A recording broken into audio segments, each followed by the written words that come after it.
And welcome back to the Snapshot channel. I'm Sonia Brisky. Today we are going to look at a fascinating topic. Why is China's president Xi Jinping seemingly afraid of Disney characters? But before we go on, make sure you click the like and subscribe button. So Marvel's latest blockbuster, Shang-Chi and the Legend of the Ten Rings, stars Simu Liu, who plays the main character, Shang-Chi, a master of Kung Fu, who's forced to confront his past after being drawn into the Ten Rings organization.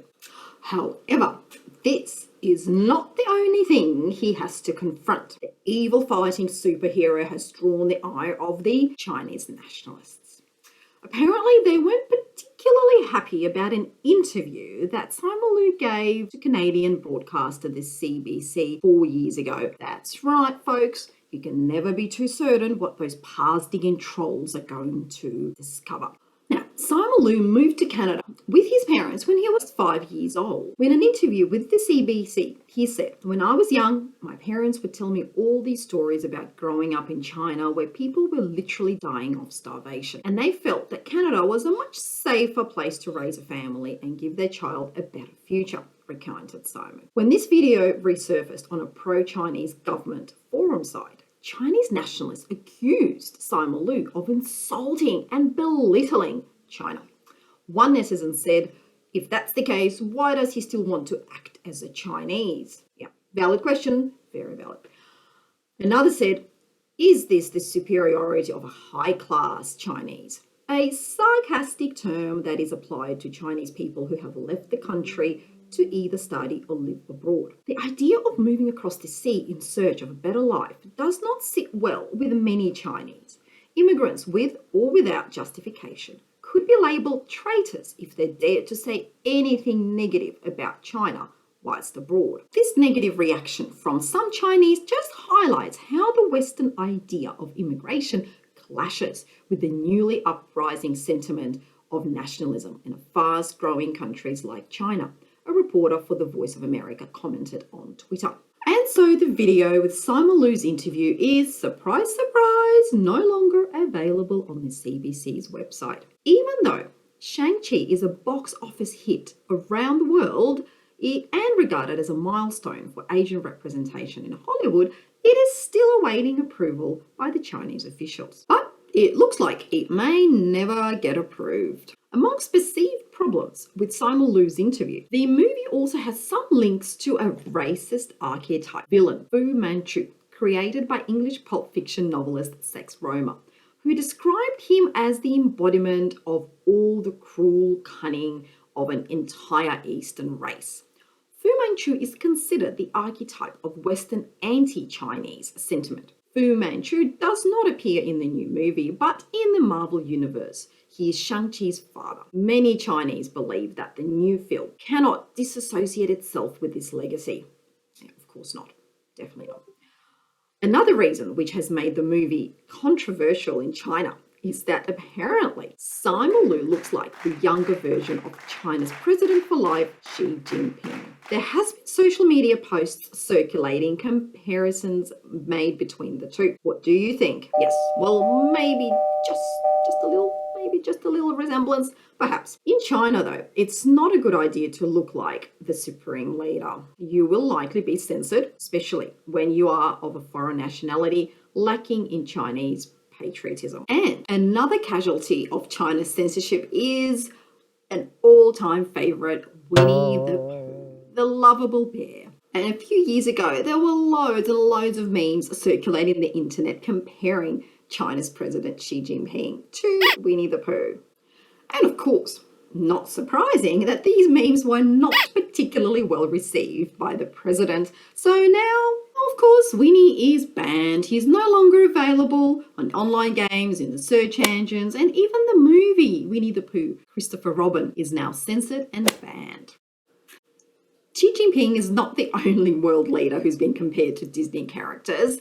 Well, there's been Obama, who's been likened to Tiger, and also Japanese former Prime Minister Shinzo Abe was Eeyore, the donkey. However, in China, there cannot be challenges to the supremacy of the Chinese leaders. Hands down came this cuddly bear. Of course, sometimes the more things are censored in China, the more attention they receive. Not surprising after all. So the cute, cuddly bear has now become a symbol of communist resistance and an embedded satirical figure for the Chinese president. Well, lately, in fact, China has been cracking down hard on the entertainment sector. And of course, Simon Liu is only just the latest celebrity to have their Chinese ancestry criticised over comments that are viewed to be critical of mainland China. The Chinese government believes that even though you are a foreign citizen, as long as you have Chinese ancestry, you are considered Chinese, so you can never get away. No. And should be faithful to China and the Chinese Communist Party. Since President Xi Jinping came to power, he has repeatedly said that overseas Chinese belong to China in an attempt to conflate the concepts of ethnicity and nationality. Simon Liu is not alone. In response to the latest crackdown, Hong Kong actor and singer Nicholas Tse is applying to give up his Canadian citizenship amid rising concerns that holding dual citizenship may be viewed as unpatriotic by the mainland Chinese audience. Another actor who faced backlash for comments perceived to be anti-Chinese was US-based filmmaker Chloe Zhao, who won an Oscar earlier this year for her film Nomadland. Despite speaking proudly of her Chinese heritage in her acceptance speech, her win was still censored by the Chinese state media because in 2013, that's correct, 2013, she described China as a place where there are lies everywhere. This demonstrates an increasing intolerance of criticism of China. And recently, another actress, Taiwanese Janine Chang, was harshly criticized by the patriotic Chinese netizens who were particularly unhappy when they found out about her thesis that she wrote, wait for it, in 2010.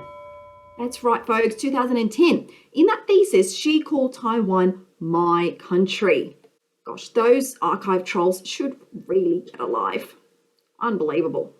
And at the end of last month, A-list Chinese billionaire and director actress Vicky Zhao, she first found fame in a series called My Fair Princess.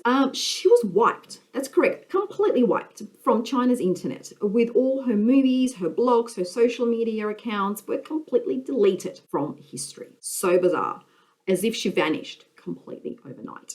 No official reason has ever been given by the Chinese authorities so far for this action, except that the Chinese state media running articles detailing various lawsuits surrounding her investments.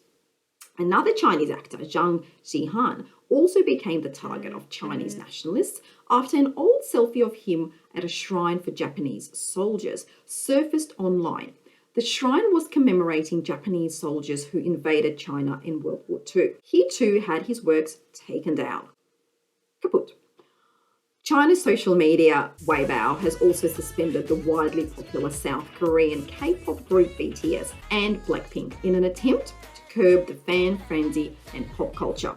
Well, they were criticizing this pop group's behavior as irrational star chasing and severely polluting the social atmosphere. Chinese government agencies called the BTS celebrities vulgar or feminine-looking men who should not be allowed to be broadcasted on the national TV. They do not portray the values of the Chinese nation or cultural norms the state desires to promote. Chinese Communist Party asserted that it wants Chinese broadcasters to make sure that the male actors are more manly, as they have an influence on the country's youth. And to step further, that the PRC also condemned, in fact, they issued an official notice condemning the TV programs depicting effeminate behavior and other warped content that should be prohibited. So the PRC are the moral police of the country. So in Xi's China, no one is safe. Not Marvel's superhero, not even Winnie the Pooh. Let us know what you think. Don't forget to leave a comment, like and subscribe our channel. Have a great day and we'll see you soon.